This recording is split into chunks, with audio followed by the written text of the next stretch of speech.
Okay, so we are going to make our woven bag today, and you need a piece of cardboard. This is 3x8, or no, it's not 3x8, 3x6. You can make it a little bit larger if you'd like. It's just going to be more work, and this makes a cute little bag that's a good, decent size with not too much work.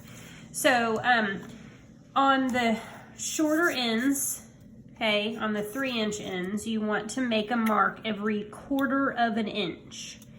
Every 1/4 of an inch. Now I'm using a Sharpie. I would suggest you use a pencil so that you can erase if it's the wrong, if you mess up.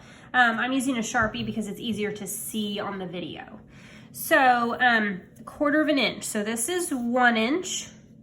You can see the mark is, that's a 1 inch mark, that's a 2-inch mark, and then 3 inches all the way at the end. You don't need to mark the one at the end, but you do want to make one every 1/4 of an inch. So this is 1/4, 1/2, and you want to make it go all the way to the end, and 1. So 1, 2, 3, 4 for 1 inch, 1 1/4, 1 1/2, 1 3/4, and 2.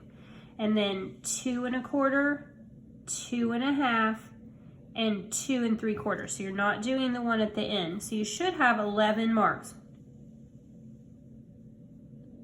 If you don't have 11, double check your work, erase, redo it. Then you're gonna flip it around. So I've got it down here. I'm gonna flip it around. I'm gonna do it at the other end. So again, line this up, 1/4, 1/2, 3/4, 1. And then 1 1/4, 1 1/2, 1 3/4, 2. 2 1/4, 2 1/2, 2 3/4. So again, I should have 11 lines here. The next thing I'm going to do with it is I am going to make a small cut on each of these.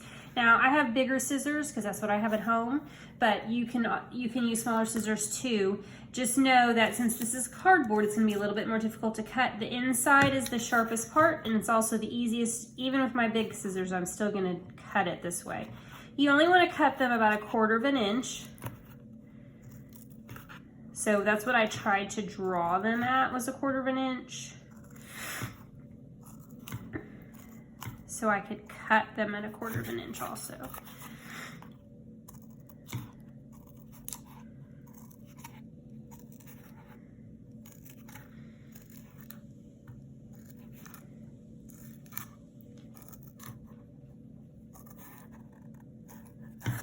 Okay, so I've got these ends cut and these ends cut.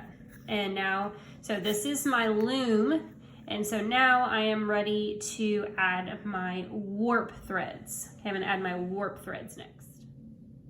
Okay, now we are going to add the warp threads to our loom. This is our loom we finished, so we're gonna add the warp threads. I usually use white just because it's a neutral color and you're not going to see most of your original color. So it's not a major design decision, but you can use whatever color you would like. So I usually do about 1 inch or 2 hanging off the end for the tail. And then I go through these, and I need to get through every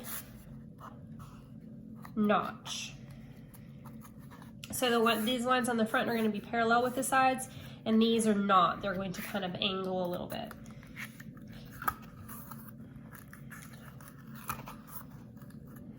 The biggest thing, we're weaving on both sides.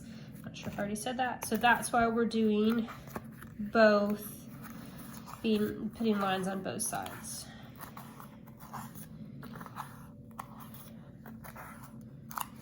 Okay, and then I'm going to just tuck this tail underneath, just like that one is tucked a little bit, and push it up like this. Okay, and then you are ready to weave on your loom.